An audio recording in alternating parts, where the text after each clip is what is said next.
Maddie and I've just been doing some shopping. This bag is really easy for me to lift, but this one, it's too heavy.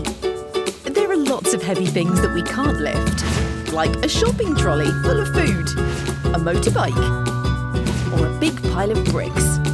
So, how can we lift heavy items up? That's right, by using a forklift truck.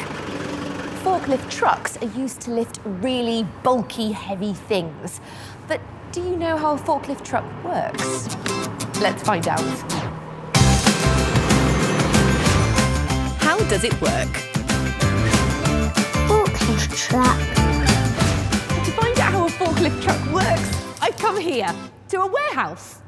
A warehouse is where lots and lots of items are stored. And Nick is a forklift truck driver here. You should never go close or play near a forklift truck without a grown-up, but I've got special permission to show you how they work. And I'm wearing a special high-visibility jacket to make sure Nick can see me. This part is called the forks, and it looks a little bit like a fork that you eat with. And just like a fork, it's the part that scoops and lifts things up. These are called pallets, and they're made of planks of wood. Pallets are very strong, which means heavy things can be put on top of them, and underneath they have 2 spaces for the forklift truck's forks to slide into. The forks are attached to the carriage, and this tall part here is called the mast. Can you see that chain? It looks like a huge bike chain, doesn't it?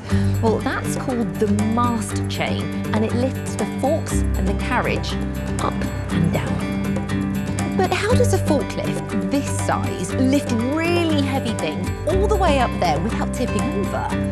Let's find out. Here, I've got a plank of wood and some different size pots of paint. What do you think will happen if I put one small pot of paint on one side and a big, heavy pot of paint on the other? Should we find out? Ooh, that's right. The big pot of paint slides off. But look what happens when we put a small pot of paint on each side. It doesn't tip over. That's because the pot of paint on this side weighs the same as the pot of paint on that side. It's called counterbalance. And a forklift truck also has counterbalance, a heavy weight inside at the back, so it can pick things up at the front and not tip forwards. But to find out how it lifts them really high in the air, I think we need to take a closer look. First, the driver moves the forklift forward, so the forks slide into the pallet. Next, the driver pulls a lever. This pushes oil into the bottom of a hollow tube, called a hydraulic cylinder. Inside the hydraulic cylinder is a piston. The oil being pushed into the cylinder pushes the piston up. As the piston pushes up, it lifts the mast, and the mast chain starts to pull the carriage and the forks up. The forklift truck moves into position in front of a shelf. When the forks are at the right height, it drops slightly. The back wheels turn, and the forklift truck reverses, leaving the pallet on the shelf. The driver pushes a lever, which lets the oil out of the hydraulic cylinder. The piston moves back down, lowering the mast, the carriage, and the forks. And off it goes, ready to lift another pallet. Wow, that was really interesting. Shall we take a look for ourselves? I've got some of my special cameras here to attach to the forklift so we can see what happens when it moves a heavy pallet onto one of the top shelves. We're ready to go. I've connected the special cameras to this screen so I can watch what's happening. Okay, Nick, we're ready to go. Look, Nick's putting the forks into the 2 holes in the pallet. That's so it can lift the heavy things up really easily. And now he's pulling the lever, which lets oil into the pistons, so the mast and carriage can take the pallet up. Whoa. The forklift is moving the pallet so high. And it's not falling over because of the counterbalance at the back of the forklift truck. Nick then drives the forklift forward and pushes the lever to lower the pallet onto the shelf safely. Can you hear that sound? That beeping tells us that the forklift is reversing. Nick finishes by pushing the lever one last time, which brings the carriage all the way to the floor. So he can drive off. How amazing was that? I think forklift trucks are brilliant. What was your favourite part about finding out how they work? Can you remember the part of the forklift truck the forks are attached to? That's right, it's the carriage. Did you hear the sound the forklift truck made when it reversed? And did you see the way the forklift truck lifted the pallet really high on my special camera?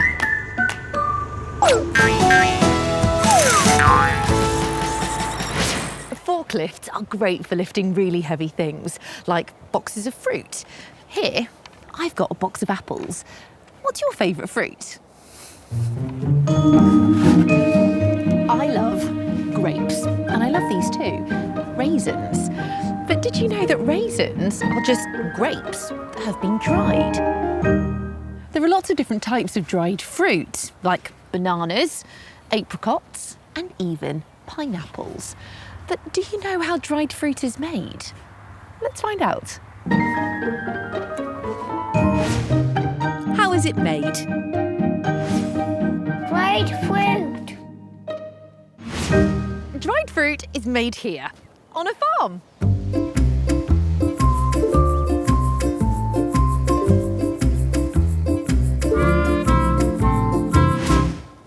This is an apple orchard. And look, you can see the apples starting to grow. Today, they're turning apples that have already been picked into these dried apple slices. But first, they need to be taken from the field in these big apple bins to the factory. This is a bin tipper, and it tips the apples into this giant washing machine. To clean the apples, they take a ride on this very special conveyor belt. And then they get dropped off into a big bath of water. The apples bob along the water and come to here. The apple ladder, which carries the apples up to the next stage. This is the apple orientation machine. Can you see the apples fall into a little hole? And under each hole is a wheel that spins around and it turns the apple until the stalk is facing up. How brilliant is that? Underneath the stalk is a part of the apple called the core. And to make dried apple slices, the orientation machine lifts the apples off the little holes to remove the core. Whoa, look! The machine is pushing the core out of the apple, leaving a big hole in the middle. After the metal rods have made a hole in the middle of the apple, they slide onto another rod, ready for them to be sliced into two parts. Before they come out the end of the machine, down some slides and booms. It's like a water park for apples. There they go, down the slide. The apples slide down onto this table. Can you see that it's jiggling around? We say that it's vibrating. And as the table vibrates, the apples jump up and down, and it shakes any of the pips off. Can you jiggle like an apple?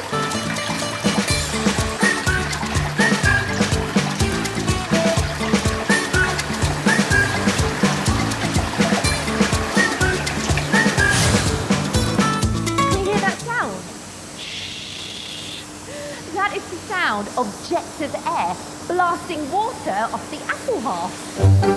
Sounds a bit like a vacuum cleaner.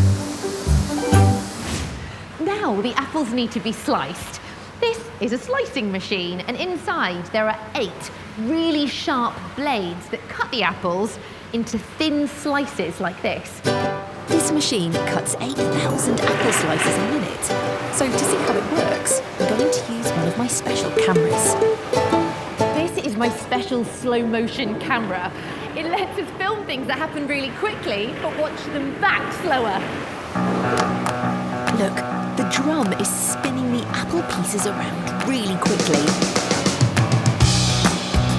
And can you see those wavy bits of metal?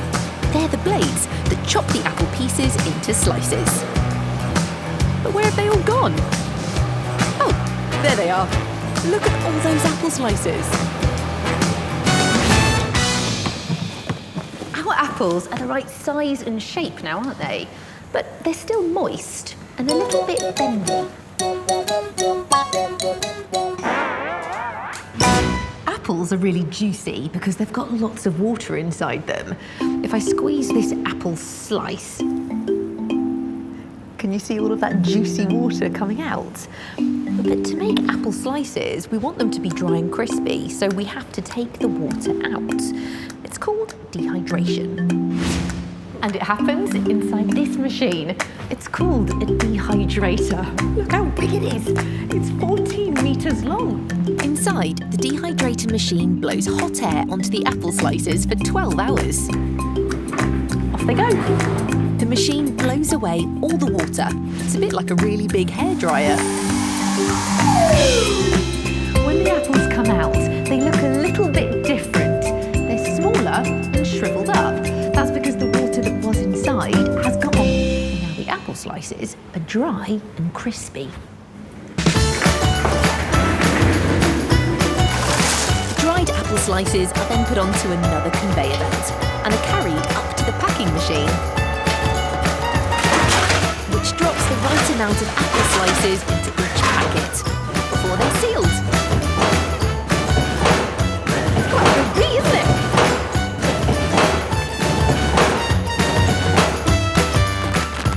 And here we have a finished packet of dried apples, all ready to eat. I loved seeing how dried fruit is made. What was your favourite part? Do you remember the name of the machine that made sure the apples were the right way up? That's right, it's called the orientation machine. Do you remember the sound the air jets made when they dried off the apples? And did you see the apples getting chopped into slices on a special slow motion camera? So the next time you try dried fruit, like dried apple, you'll know how it was made. And when you see a forklift truck, you'll know how it lifts really heavy things really high up. I'll see you next time. There are lots of things